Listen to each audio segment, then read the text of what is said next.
and I told you so. I'm a kid in the candy store with the leather on the denim. I ain't the cure, I'm the venom. If you wanna find me, find the taillight. Something's coming in, you're gonna wanna take a red eye. It's time to go. It's time to go. Get ready. Get ready. Get ready. Don't blink, don't blink. Get ready. Magandang hapon po sa inyong lahat.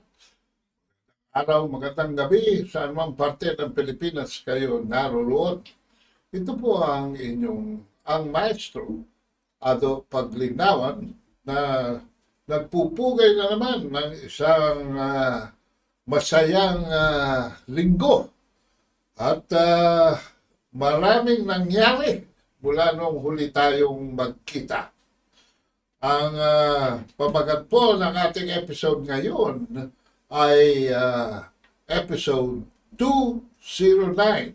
Pang-10 episode natin sa taong 2024. At ang titulo po dito sa cover nakalagay, Marcos takes Philippines to brink of war as government speaks with many voices. Nakakatawa po ito mga kabansa dahil kung kailan ang China ay nag-announce, ang People's Liberation Army ay nag-announce na ilulunsad nila soon ang kanilang 4th aircraft carrier, mga kabansa, ay tayo naman ay dinadala ng ating presidente sa bigid ng alanganin.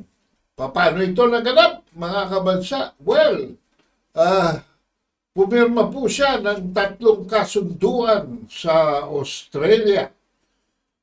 President Ferdinand Marcos signed 3 agreements with Australia on maritime domain and maritime environment, cyber and critical technology, and effective competition laws and policies. At according sa Palasyo, mga kabansa, the Maritime Agreement seeks to strengthen civil-military cooperation, enhance defense deals, and promote international law and rule-based international order. At sa kanyang speech, mga kabansa, before the Australian Parliament, he underscored the importance of cooperation among nations. Sabi niya, in the face of threats to the rule of law, peace, stability in the Indo-Pacific region. Yan mga kabansa. Hindi ko maintindihan kung ano ang kanya sinasabi dahil meron naman pong kapayapaan ngayon dito.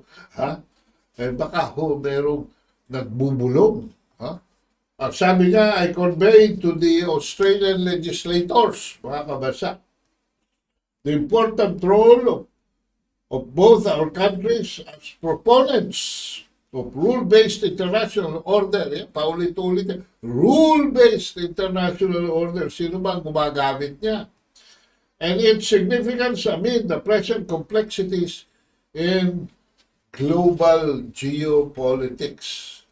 Yun, mga kabansa. At dahil dito, nag-react ang China at tinawag itong Maritime Agreement insensitive at destabilizing. Mao Ning, the Deputy Director of China's Foreign Ministry, said the South China Sea is generally stable. Katulad siya sabi ko, ako wala namang nakikitang sigalo o kakulangan ng kapayapaan dito sa South China Seas. Tuloy ni Mao Ning, relevant countries maritime security cooperation should not undermine other countries' interests or disrupt regional peace and stability. Nangangahulugan lamang mga kabansa na ang insensitivity ni Marcos sa pagpirma dito, isang kasunduan with Australia ay isinantabi ang trade war between China and Australia na halos nagsisimula pa lang maghilom, mga kabansa. Wars, hindi nito kinonsider that Australia, other than bilateral agreements and military commitments, like the one with the Philippines, is also a part, mga kabansa, of 9 strategic alliances ranging from Five Eyes, yung tinatawag na 5 mata, patungo sa AUKUS at patungo sa Quad, all of which excludes China. O yan po. For instance, under the terms ng AUKUS, mga kabasa, alam nyo ba? Security alliance with the United States, the United Kingdom, and Australia. With United Kingdom, Australia, will receive conventionally armed, nuclear-powered submarines that will help its Navy counter the Chinese nuclear-powered vessels in the region. Ay, naku, nakalimutan natin i-play yung video doon sa pagpirma ni McCoy Jr. Play muna natin yon para kumpleto tayo. President Bongbong Marcos says that the Philippines and Australia could expect more joint defense activities.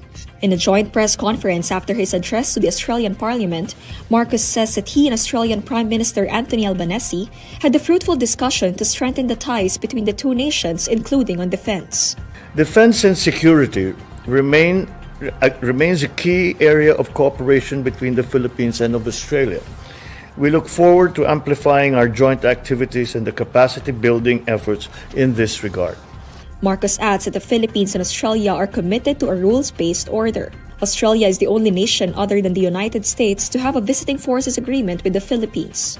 Last year, Manila and Melbourne held joint military exercises in the disputed waters of the West Philippine Sea, the area of the South China Sea that belongs to the Philippines.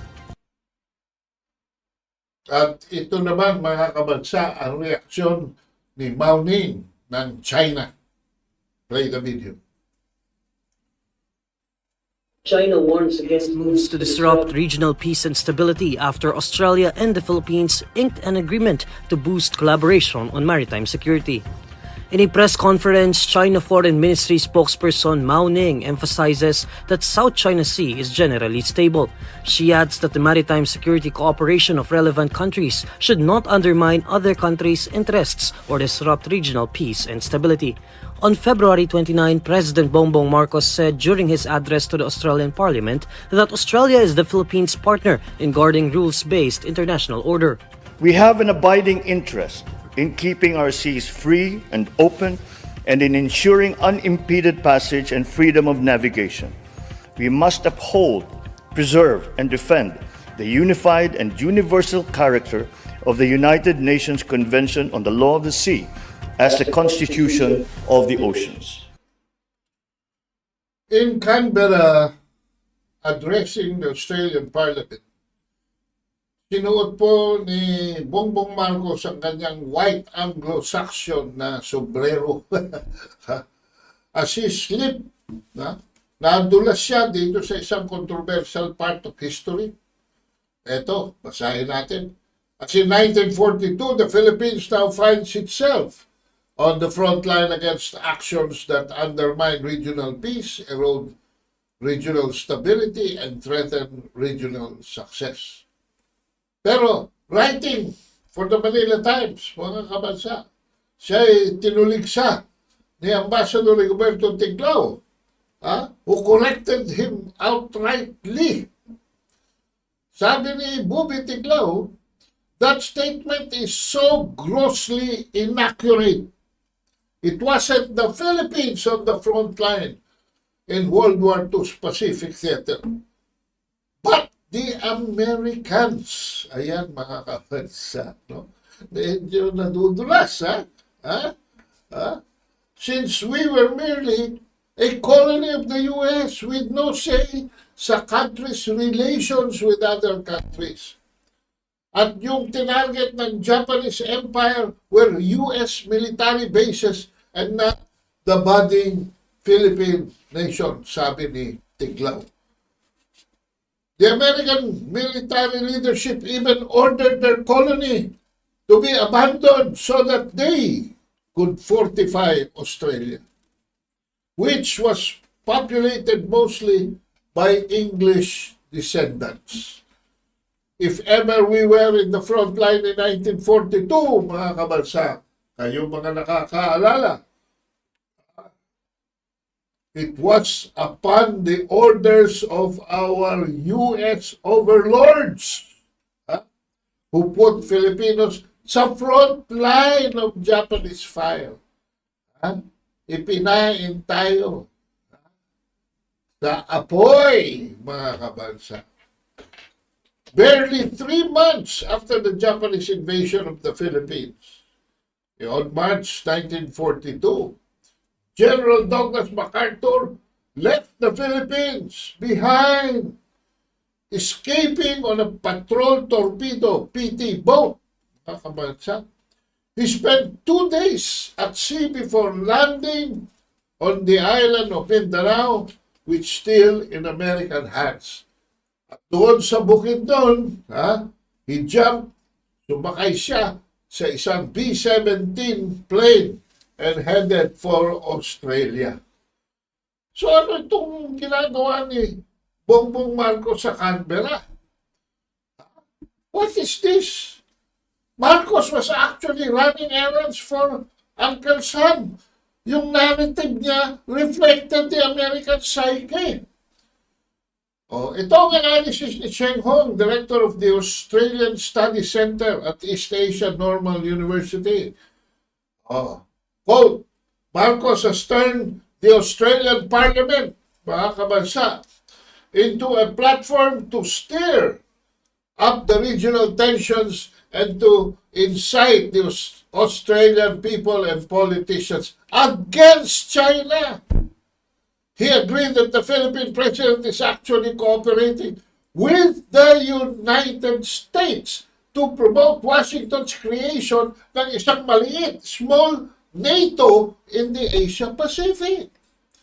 Hindi ho Amerikano gumagawa. Si Bongbong Marcos ho ang nagtutulak.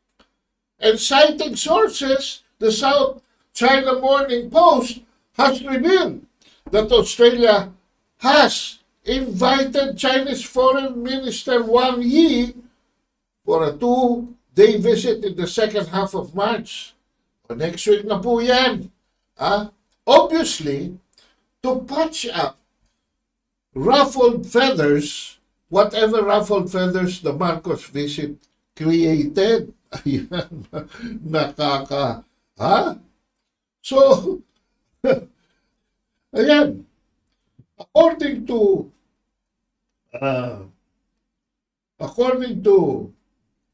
Chen, opposition leader Peter Dutton has been criticizing the Albanese government for being soft on China. Ito pong Albanese government, bago pong Prime Minister ito, no?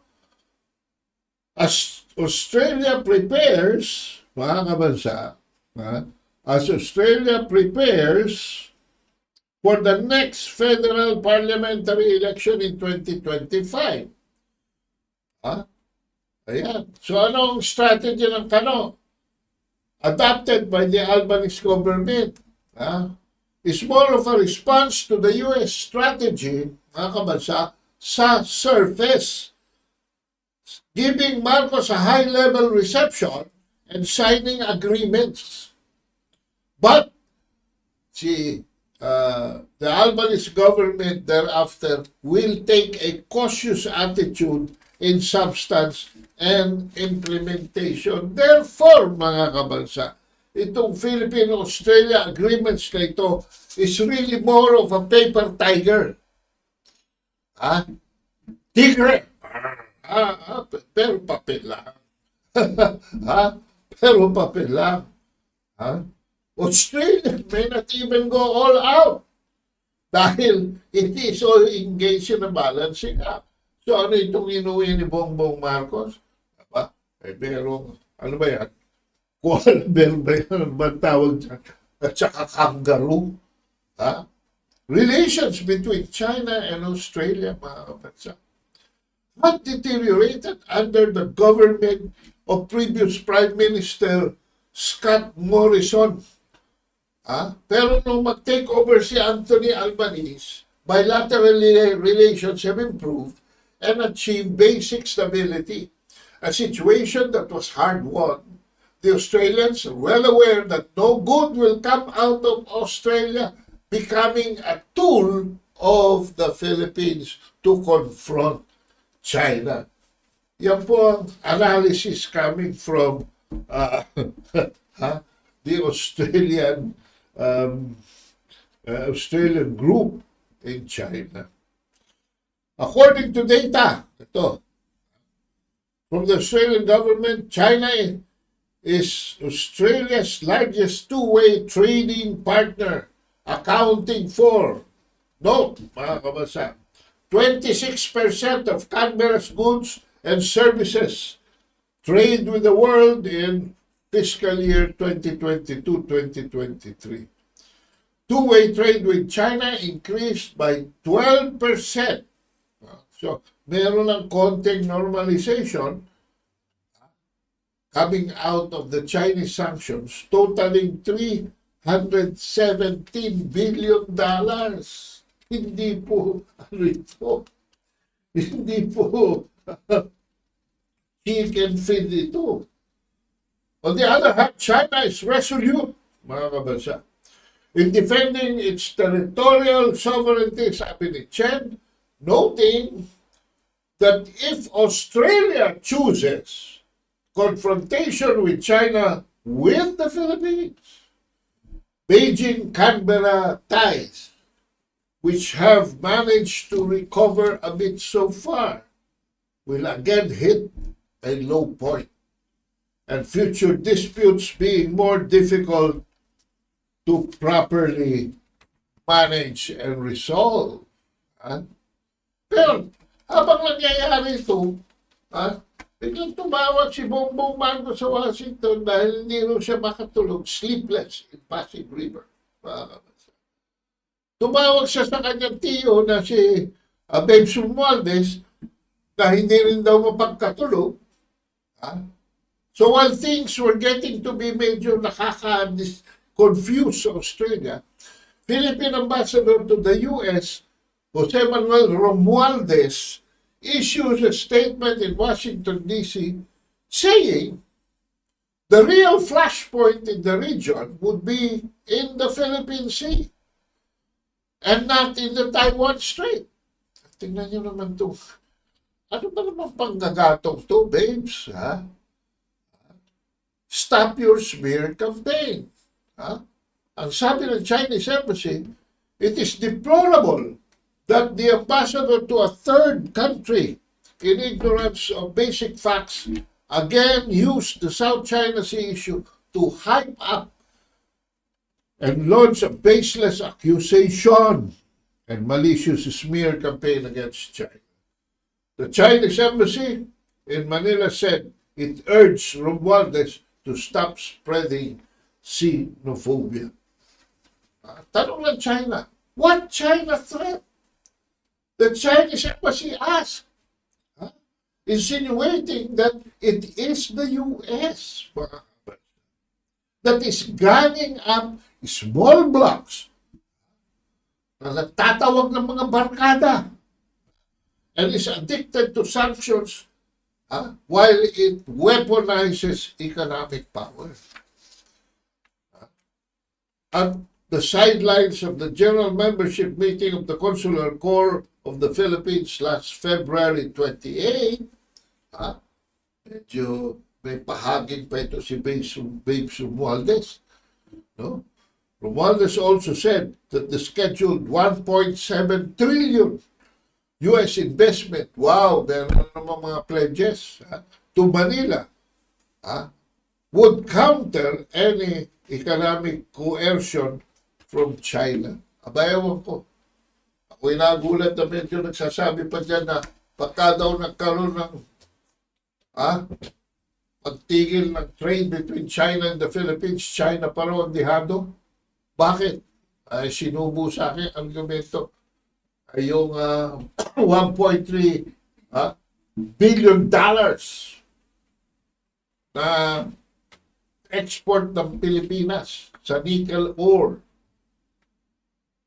sa China. Ang sabi ko, hindi nyo kasi naiintindihan eh. Pag tumigil yan, export natin na yan ng nickel ore sa China. Tuwan-tuwa lang ang Australia. So what is this visit of Marcos to Australia all about? Kung sa Australia makikinabang out of the misfortune of a Chinese sanction on nickel ore. Yung 1.3 billion in nickel ore, kaya-kaya ho, because Australia and Indonesia are the two biggest exporters of nickel ore. So lilipat lang, aalis lang sa Pilipinas. Lilipat lang mo sa Australia. O paano ngayon? Yung mga baka yung mga fruits galing sa Mindanao, ang hindi naman tinanggap ng China, ano naman na ating ibabatba? Handa na ba kayong magrevolusyon ang mga tao dyan sa Mindanao, lalo na dyan sa Davao? Dahil mawawalan sila na export. Alam niyo mga kabansa, nawala tayo ng 1 billion. Noong panahon ni Noynoy Aquino, nung tayo nag-file sa arbitration, sinanction ng China ang ating mga banana exports. Ano nangyari? Kaya nanalo si Duterte sa eleksyon. Yung taga Mindanao ang nanalo. Solidify ang boto ng Mindanao behind the Dabawenyo. So huwag tayong mga patalon-talon ng mga analysis natin. Katulad nito, sino ang nakinabang sa Melbourne ASEAN Summit that follows the Canberra visit of Bongbong? Hindi si Anwar Ibrahim. Malaysia's Prime Minister advocated against taking sides in the US-led Western rivalries against China for strategic influence in the region, and rejected criticism that Malaysia too is too accommodating of China as it becomes increasingly assertive in the South China Sea. Nag-warning pa si Anwar Ibrahim that without Southeast Asian nations intervention, sabi niya, the region would be principally dictated by the calculations and designs of the major colonial power. I believe, sabi ni Anwar, that Malaysia and Australia have a duty to try the utmost to encourage the United States and China and other major players in the Asian Pacific to conduct themselves in a manner that is conducive to the enhancement of regional cooperation and economic integration. Anwar outlined globally significant societal and political shifts in the U.S. over the past 3 decades, such as globalization that benefited dahil tumihito ang globalization. Nung una, globalization was feeding the capitalizing countries, yung mga countries na nagbabagsak ng kapital na malaki. But towards the turn of the 21st century, ano ho ang nangyari? It started benefiting those that have bigger population, such as the Asian working class, and reduced America's and the Western industrial base. Nagpuntahan po dito dahil mura ang labor at saka may consumer market. Ang laki ng population ng China. Ang laki ng population ng India. Between the two of them, 2.9 billion na. Yung pang halos 300 billion na populasyon, mga kabansa, ng Indonesia. At yung 110 billion na populasyon ng Pilipinas. So, mas mabilis makonsume ika. Kesa isi-ship out pa yung mga goods. Dito na mismo. Dahil mura ang production cost, ay nakaungos ang Asia in the 21st century. That's why, ang tawag ho namin dito sa century na ito ay the Asian century, mga kabansa. At sabi ni Anwar, the United States has become more transactional. Scratch my back, I'll scratch yours. Using rewards and punishment to achieve aims with other countries. Pero yung mga gera sa Iraq and Afghanistan have also impacted American psyche. Sabi niya, quote, the Washington consensus is slowly eroding, if not altogether disappeared. Let us play this video.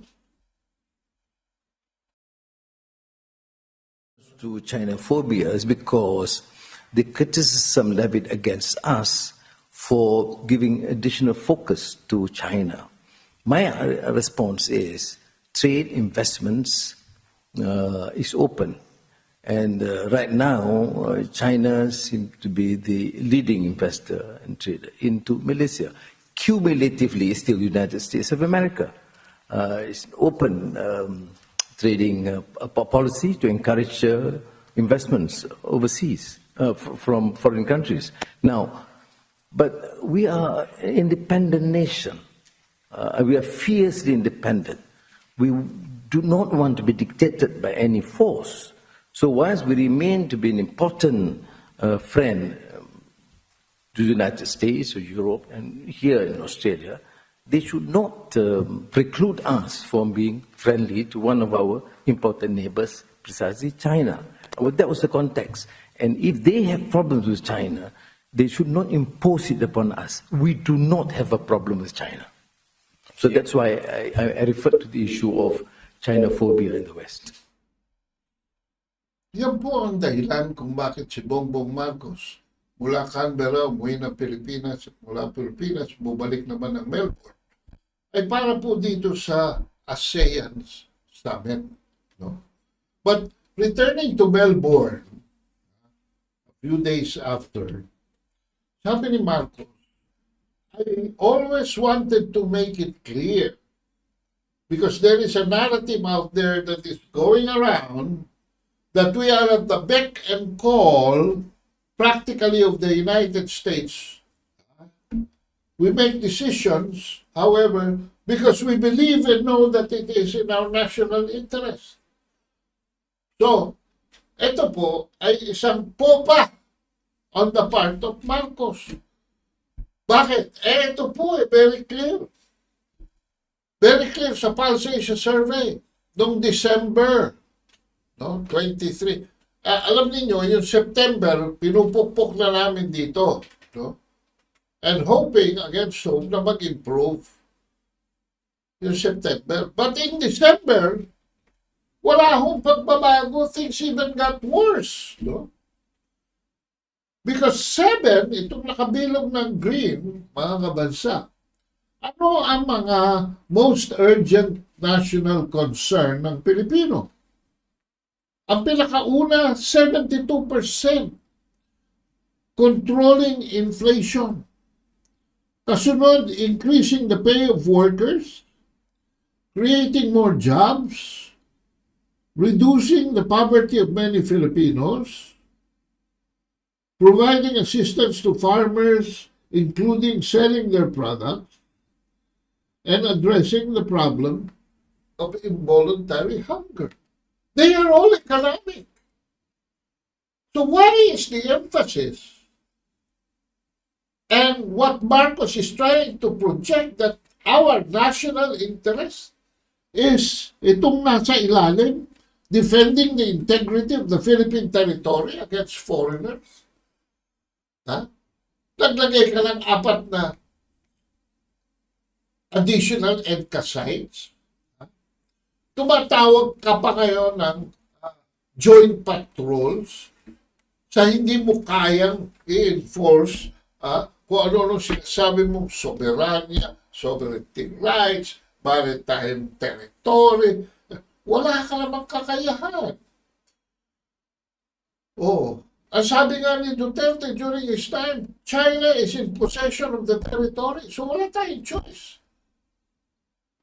The only way na there are only 2 ways.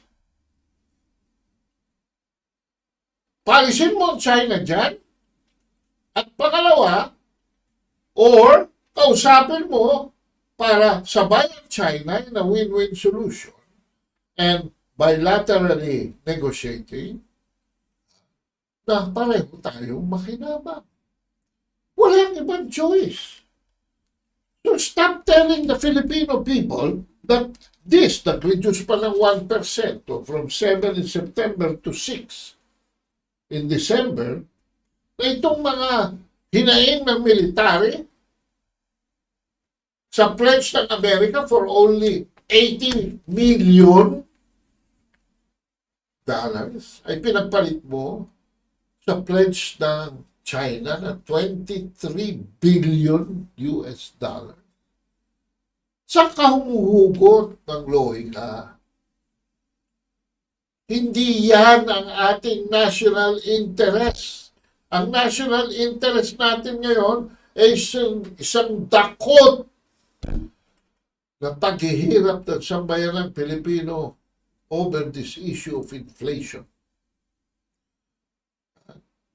Hindi na ako pupunta pa sa mga detalye. And just after you said that, nagkaroon ng encounter, so another pa.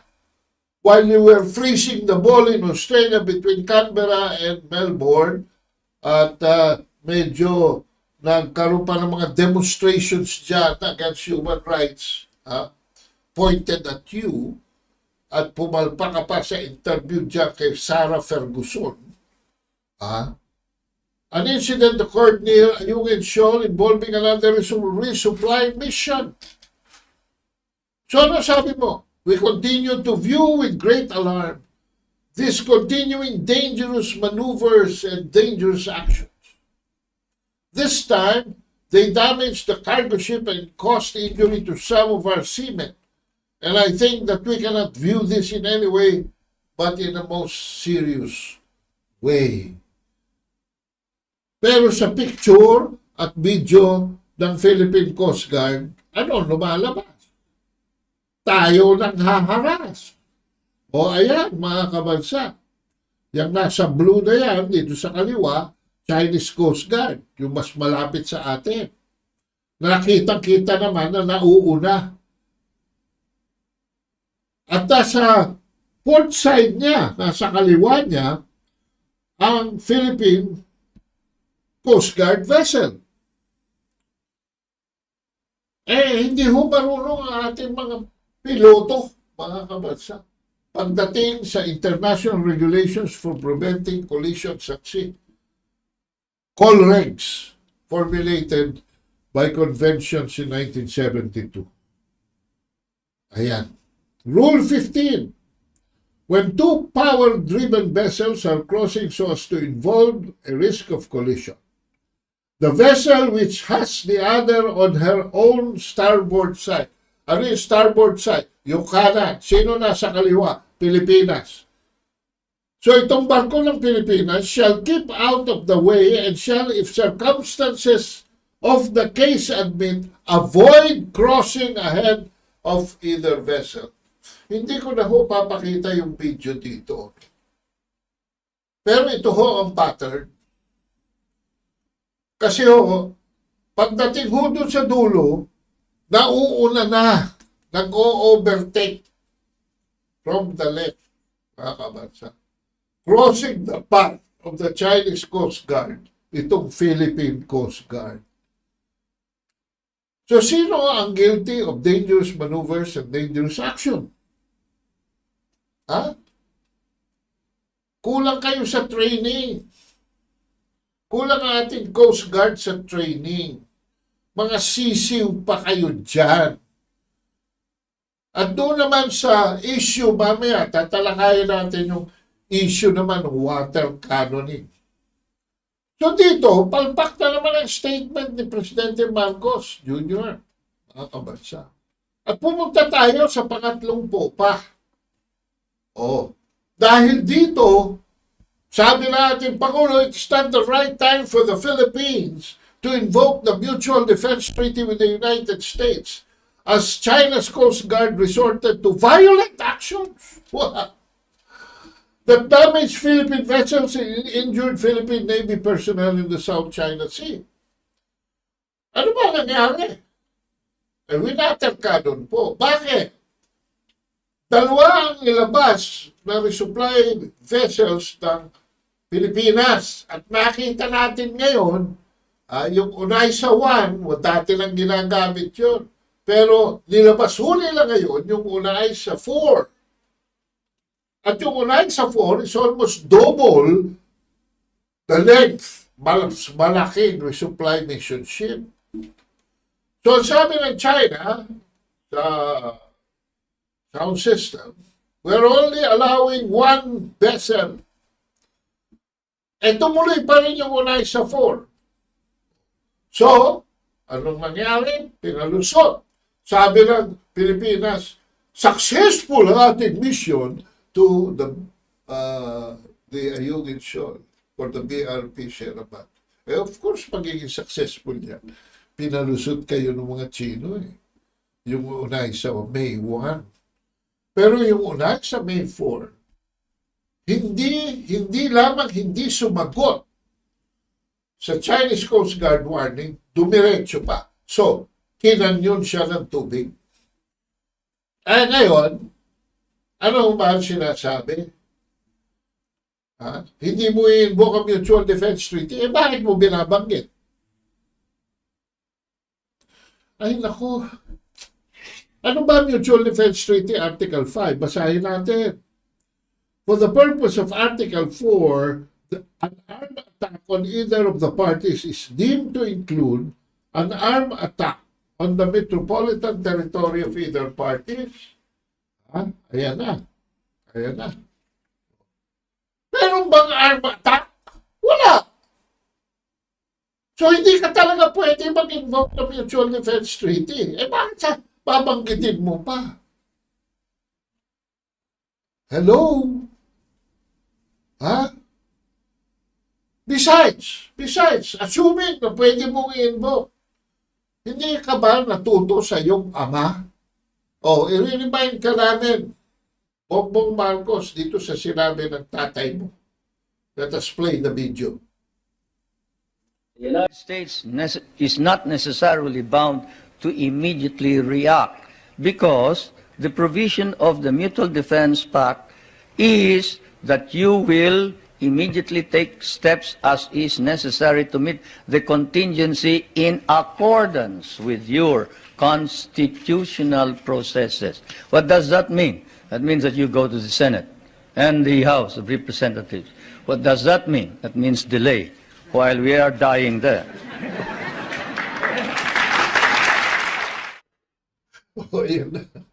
That means delay while we are already dying. Dadaan pa ho. Kasi ang Pilipinas, ang Amerika, hindi katulad ng Pilipinas. Dito, pasaram batas ang mga kongresista at senador natin.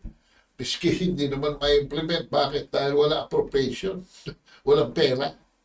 Sa Amerika ho, bawal na magpasa ng batas kung hindi mo i-identify ang specific source ng funding. So, alam nyo ba yan? Lumabas na ho yung $110 billion. 60 pupunta ho sa Ukraine. 40 short of Ukraine's request. Can you imagine? So wala na. Patalo. Patalo na ho yan, Ukraine. Besides, nabalitaan namin na si Victoria Nuland, yung Hawk, yung Hawk, na tulak ng war in Ukraine, ay sinibat na ho sa State Department ng US. So ano ibig sabihin? Malapit na ho ang katapusan ni Zelensky. Alright. Ngayon, yung mga about 30 plus, ibibigay daw sa Israel. And yung 10 plus ay appropriation for Taiwan. Walang mention ng Pilipino. So mag-imbo ka ba ng Mutual Defense Treaty? Saan kukuha ng gasolina yung pansaklolo sa atin ng Amerika? Wala katsahan. That means, sabi ng tatay mo, delay while we are already dying over there. Jesus Marusep, mga kabansa. Hello!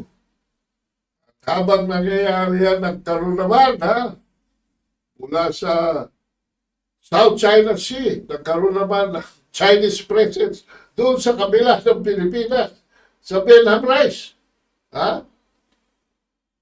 Presence of Chinese vessels at the Benham Rice. Play natin yung video report. Research vessels reported in the Philippine Rice did not ask for permission to conduct explorations, according to National Security Council Assistant Director General Jonathan Malaya. Malaya's statement comes after it was reported that Chinese research vessels were loitering at the Philippine Rice. According to Malaya, it would be considered illegal if the Chinese vessels were conducting marine research in the area.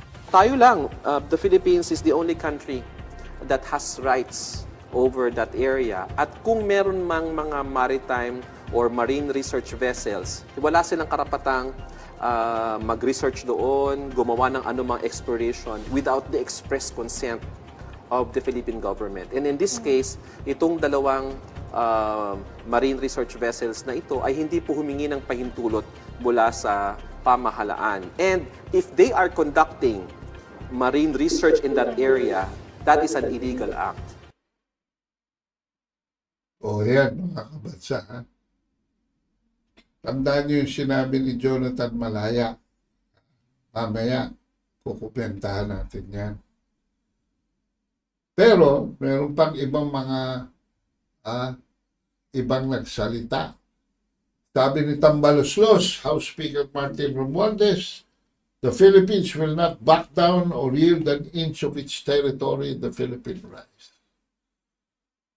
Sabi ni Albay Congressman Joey Salceda, they are intruders, slamming the Chinese presence in what we call the Philippine Rice.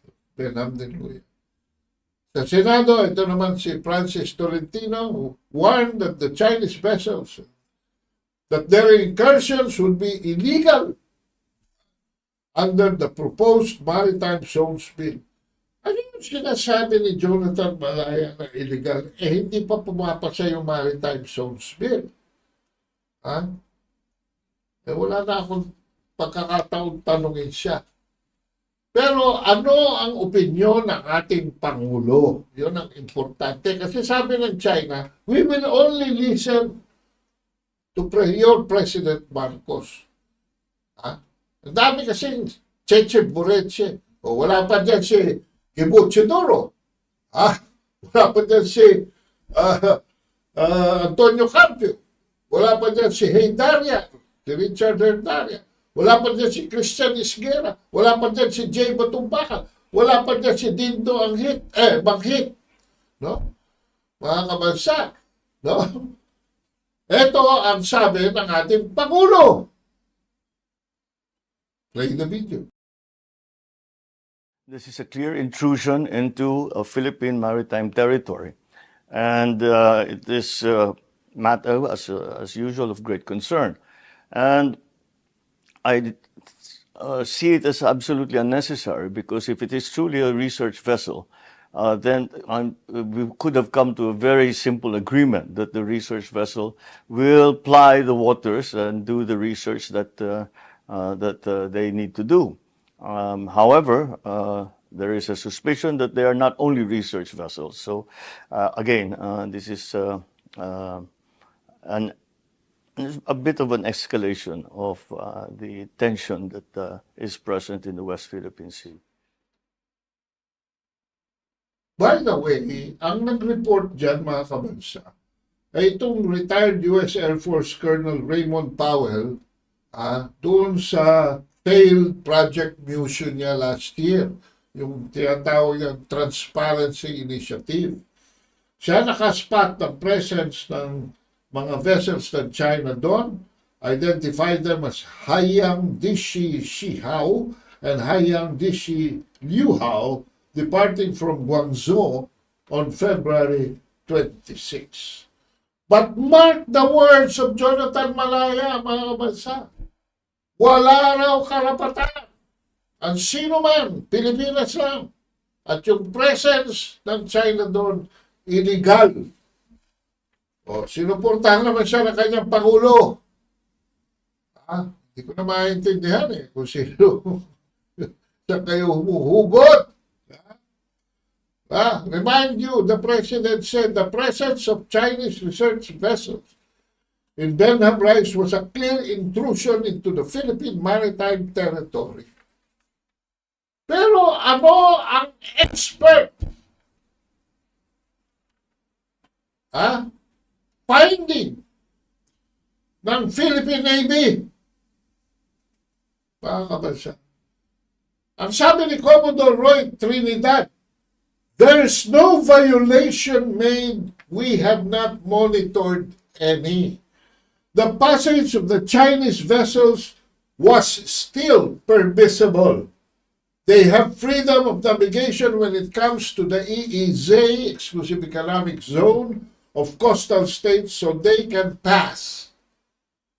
Alam nyo, sinabi rin ni Trinidad earlier, pertaining doon sa nirereklamo ng iba, about the presence of China ships in the South China Sea, specifically in the Yungin area and in the Scarborough area. Anong sabi nitong Philippine Navy spokesman for the West Philippine Sea? He clarified that mere presence of Chinese vessels, in claimed Philippine waters does not automatically mean illegal action. Jonathan, whatever, hindi ka naman malaya mag-isip. Sinong paniniwalaan ko? Ikaw na sisiw? Nagtsupando lang at sip-sip dyan sa National Security Advisor o itong professional Philippine Navy soldier? Mag-usap nga kayo. Mag-seminar ka. Jonathan Malaya, sama mo na si Jay Tariela, please. Mag-seminar kayo sa Philippine Navy because they're more professional.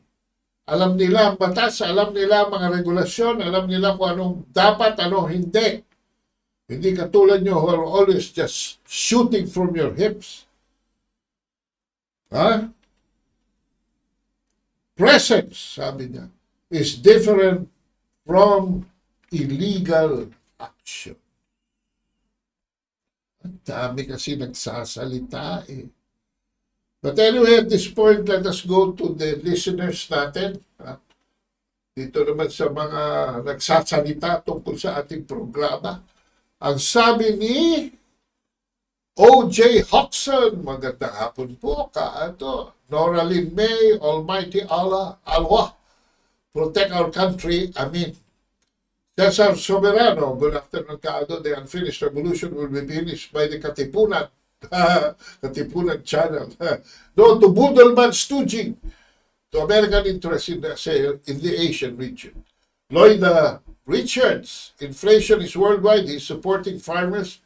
My relatives got subsidies. Do not forget what China did to Tibet. Well, what is China doing to Tibet? Tibet is as progressive as anything. They have their own rights respected. They participate in government and they're very progressive. Okay?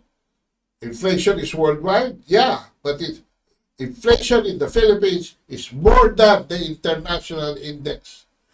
China is bullying Philippines. You want us the province of China? Well, bahala ka kung ganyan ang mentality mo. Ha? Pero ano, hanggang sa kaulad kung wala ang China ngayon, which is already the largest consumer economy in the world. Do you remember what happened to Tiananmen Square? What happened to Tiananmen Square? Remind us. Ha? Lloyda Richards. Baka si Lloyda Nicholas Lewis ka pa eh. Ha? What have you been reading? Ha? You're reading the wrong books. At saan ka nagtatago? Saan bato ka nagtatago? Rosary around the world, 8:30 p.m. California, USA, also TY sa lahat. Our hero GTNR Kado Paglinawan. Ay, salamat naman po. Hindi naman po hero tayo. Tayo a-analyze lamang to the best of our ability. Binash nila successful countries like Russia, China, eradicated poverty, no homeless, crimes, ano ito? Corruption siguro ito. Repeal Resolution 10, lower prices of food, utilities, etc. Stop tanim kaso kay PTF, ano ito? Siguro si Kibuloy, mga kabansa. Hindi ako masyadong worried sa tanim kaso kay Kibuloy. Mas worried ako sa tanim surot sa NAIA. Ferdinand Rosales, present. Reynaldo Pasco Pajarito, good afternoon everyone. Catch! Let's not forget the 2025 timeline of US-China war. Oh, okay, which will be held in the Philippines if we do not improve on our strategies. Osman Mohammed Zin, good afternoon everyone. Present. Present. Vivian Pleta, more power, Mr. Paglinawan. Kailangan po kayo ng bayan. And while we are having read that, let us be reminded to discover why even the amended economic provisions of the Constitution, the country will remain to be last in the list of foreign investors. Ang lahat po na yan ay nandiyan sa libro ko na The Poverty of Power and the Power of Poverty, mga kabansa. So mag-text lamang po kayo sa 0917-336-4366. Free delivery anywhere in the Philippines. 990 sa Metro Manila and outside Metro Manila, 1099. Just text for instructions 0917-336-4366. Alam niyo mga kabansa, ako ay nalulungkot dahil maipakita na ng dating Pangulong Duterte. Magalit na kayo sa pagmumura niya. Magalit na kayo sa pag-aasal niya. Hindi siya perfecto. In fact, I was very critical of the former president pagdating sa energy issues. Number 2, sa agriculture. At number 3, sa appointment niya kay Teddy Boy Locsin as Foreign Affairs Secretary. Bakit? Sinabutahin lang muna lahat ng binil ni Bill ni Bongbong Digong Duterte. Towards the end of his term, sinabutahin lang mo, including the 60-30. Ano ang mga napakinabangan natin? Alam niyo, yung ating trade book, umusok. Almost overnight. Lumusog. In fact, if you add, madaya yung mga statistics. Hinihiwalay nila yung exports natin sa China sa exports natin sa Hong Kong. China yan eh. Pagka ako kinumbine nyo, ay mapapansin nyo, meron pang Taiwan, pero huwag na natin isama, no? Huwag na natin isama. Malayo na ho eh. Almost double na ang exports natin sa China kaysa sa exports natin sa US. If we combine China and Hong Kong. Without adding Taiwan pa. Which is also China. Pangalawa, tourism natin noong 2018-2019 halos umabot ng 3 million. Samantalang nung last full year performance ni Noynoy Aquino, 360,000 lang po yan. So, 2018-2019, bago mag-COVID, nag-hit po yan ng almost 3 million for 2 years. Last year, ano ang ating tourism from China? Mababa pa po kaysa nung kay Noynoy Aquino, 260,000.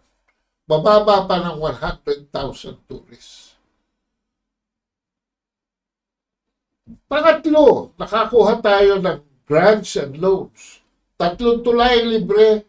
May mga loans sa light rail and heavy rail sa Mindanao and all that.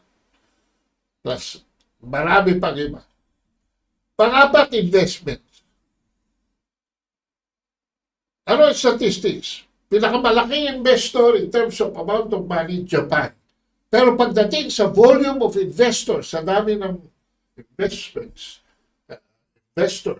sa medium and small industries, enterprises, number 1 ho at China. Kaya pumuputok ang binondo, yung mga negosyante galing from the provinces na pupunta po ng binondo, kinukuha yung kalakal doon at dinadala sa probinsya. Umiikot ang pera all over the Philippines. From central importation areas like Cebu is also one of China's importation area. So nakaramdam tayo ng lunas at walang gulo sa South China. Ngayon ho, baliktad. Lahat ng atensyon sa South China Sea, yung bituka na sambayan ng Pilipino ang nagdurusa. We have 2 million new poor in the Philippines. Nawawala na po ang middle class. So, it's a choice.